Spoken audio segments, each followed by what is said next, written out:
Today's video is so serious.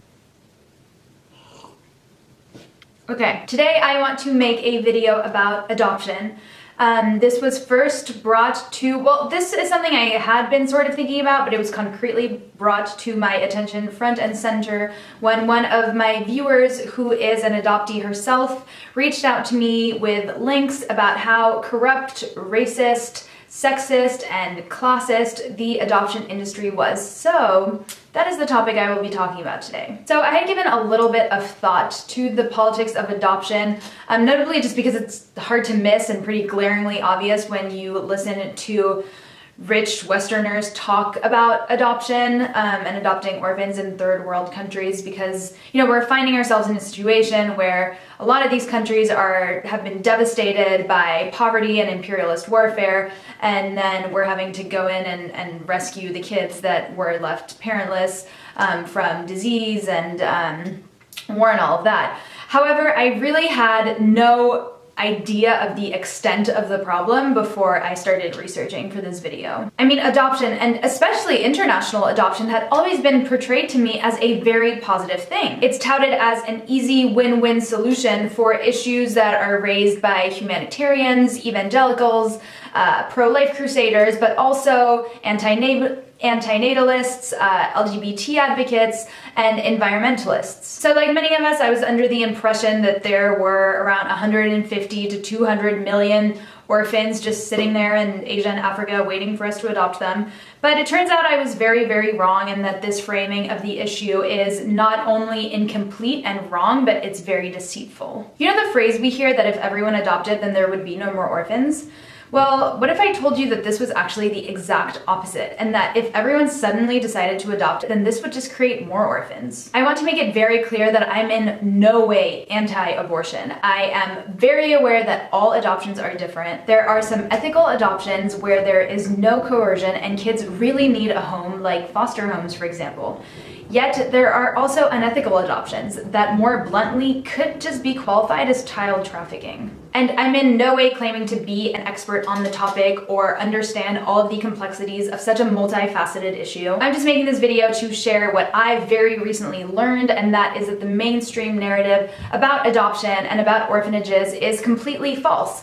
And this just completely blew my mind. So what is never addressed is the strong link that exists between international adoption and colonialism. The entire system is rooted in inequalities of power, in sexism, in racism, in classism. The first fact that really surprised me is that there is only 13 million orphans worldwide, a far cry from the 150 to 200 million orphans that we usually hear about. The second is that over 80% of children in orphanages aren't actually orphans. One or both of their biological parents are alive. So if losing both parents isn't the reason why these kids end up in orphanages, what's driving them into these institutions? So now let's look at a quick excerpt from a TED Talk that I watched that explains this issue very clearly. That out of the 8 million children who are thought to be in orphanages worldwide, at least 80% of them are not orphans. They have families, parents who could take care of them. So why are we putting them in orphanages? Well, worldwide, the major cause for institutionalizing children is poverty. And I don't know, what do you think? Is poverty a reason for separating children from their families? Or do we need to rethink orphanages today? Since 2005, the number of orphanages in Cambodia has risen by 75%. And the number of children living in Cambodian orphanages has nearly doubled, despite the fact that the vast majority of children living in these orphanages are not orphans in the traditional sense. They're children from poor families. So if the vast majority of children living in orphanages are not orphans, then the term orphanage is really just a euphemistic name for a residential care institution. This map shows some of the countries that have seen a dramatic increase in the numbers of residential care institutions and the numbers of children being institutionalized. In Uganda, for example, the number of children living in institutions has increased by more than 1,600% since 1992. But for me, the most shocking thing of all to realize is what's contributing to this boom in the unnecessary institutionalization of so many children. It's us. The tourists, the volunteers, and the donors. It's the well-meaning support from people like me back in 2006 who visit these children and volunteer and donate, who are unwittingly fueling an industry that exploits children and tears families apart. It's really no coincidence that these institutions are largely set up in areas where tourists can most easily be lured in to visit and volunteer in exchange for donations. Of the 600 so-called orphanages in Nepal, over 90% of them are located in the most popular tourist hotspots. The cold hard truth is, the more money that floods in support of these institutions, the more institutions open, and the more children are removed from their families to fill their beds. It's just the laws of supply and demand. So as this talk explains, Westerners largely dictate the number and availability of orphans worldwide. Couples spend between $30,000 and $40,000 on an adoption, and there are millions seeking to adopt across the US, Australia, and Europe. Just imagine what this kind of cash flow represents in a poor nation. It compensates adoption agencies, orphanages, child finders, the hospitality industry, and in some cases, child trafficking rings. The biggest crusader of the adoption business by far is the conservative evangelical movement, which fervently believes that adopting children from third world nations is a way to fulfill the Great Commission mandate to evangelize the nations. Catherine Joyce talks about this extensively in her book titled The Child Catchers, Rescue, Trafficking, and the New Gospel of Adoption, where she explains that conservative Christians preside over a vast adoption market overseas that takes advantage of poverty, weak regulations, and where large adoption fees provide lots of incentives to increase the supply of adoptable children, often uprooting so-called orphans from vulnerable but otherwise perfectly functional families. Orphanages lure in desperately poor parents to relinquish their kids, and highly paid adoption workers put an enormous amount of pressure on women to give up their children, often without their full understanding that adoption is permanent. And the belief that a Christian home in the US is the best possible environment for any child is pervasive. But so you might be thinking, as I once did, that a child might be better off in an orphanage than in a very poor family. Well, by and large, this is also completely wrong. So let's look at another excerpt that explains this. So let me tell you something else. When a family is poor, you might think that if the child is in an orphanage that is well funded, it would be better off, right? Wrong again. Orphanages are not good for children. There's nothing like a good orphanage. There's been a lot of research since 2006 when the UN published a study on violence that showed that violence in institutions was disturbingly common.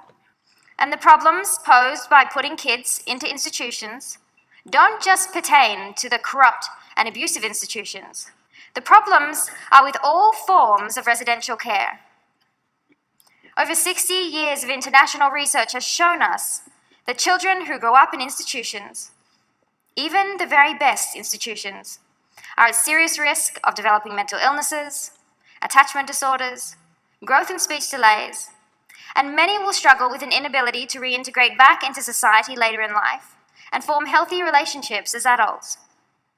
These kids grow up without any model of family or of what good parenting looks like, so they then can struggle to parent their own children.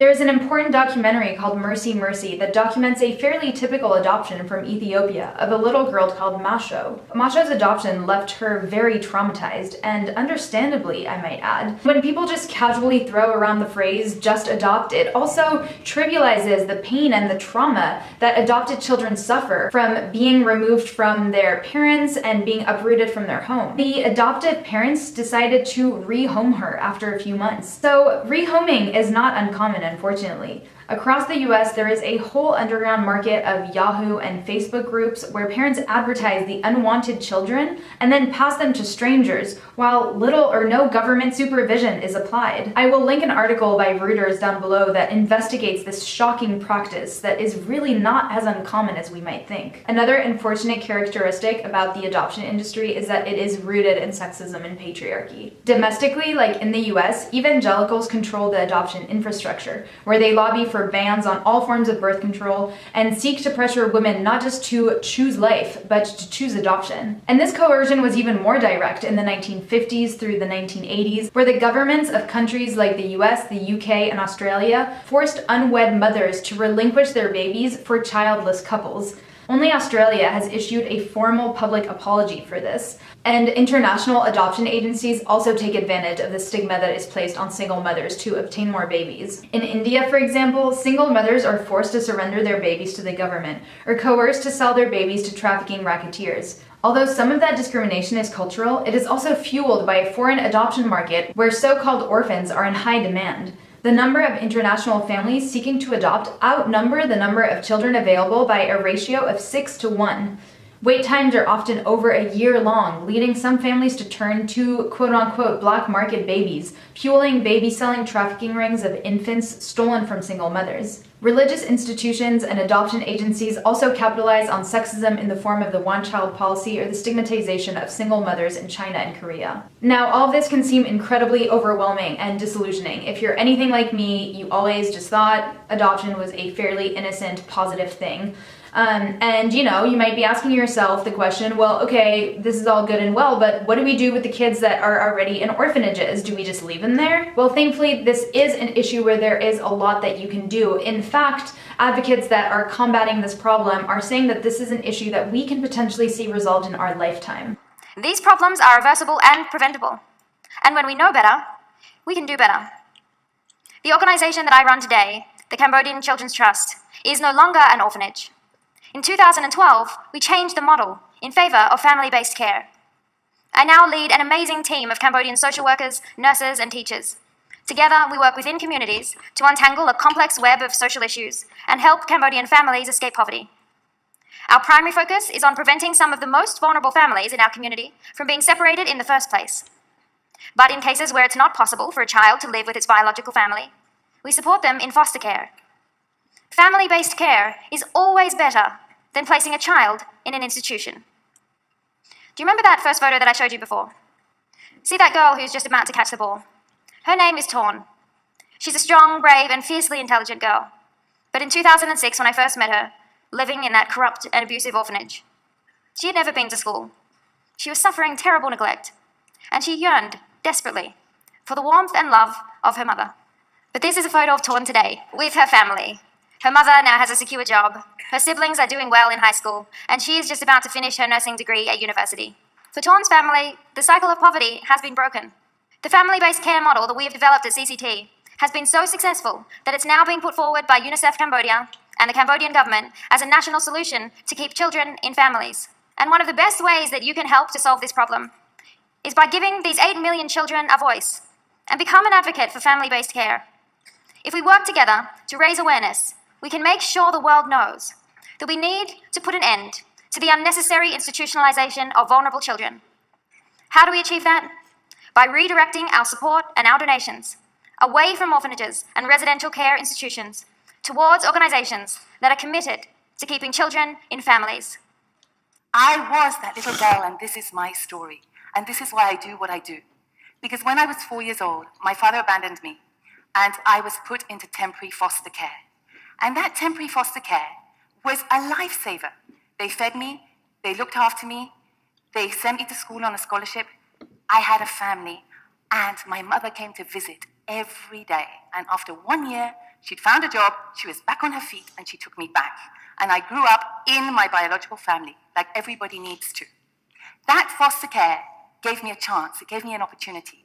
Now, if that same little girl had been growing up in Ghana, ladies and gentlemen, she would have been sent to an orphanage. Orphanages are a colonial import. They never worked. Children need families, they need to grow up in families, and there is a solution.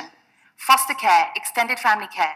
My organization has an incredible program where we have served hundreds of children throughout Ghana with social workers who monitor families, who give families startup capital. We give parenting education. We help children stay in their families. So that is it for today's pretty intense video.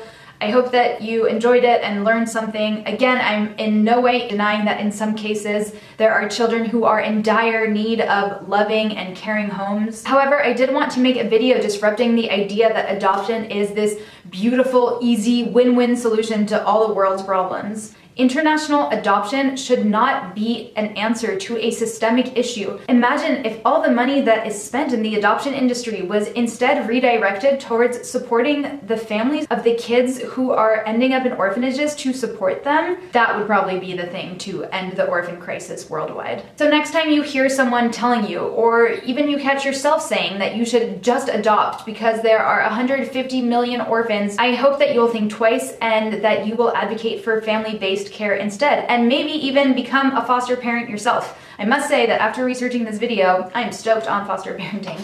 So yeah, I hope that you enjoyed it. Again, please leave any of your thoughts down below. Please check out the resources that I linked because they're really, really good. And again, I'm not an expert. And yeah, like this video if you like it. Please share it and spread the word because I think this is a really, really, really, really important issue. And with all that said, I will see you on Wednesday with a more positive video. Okay, bye!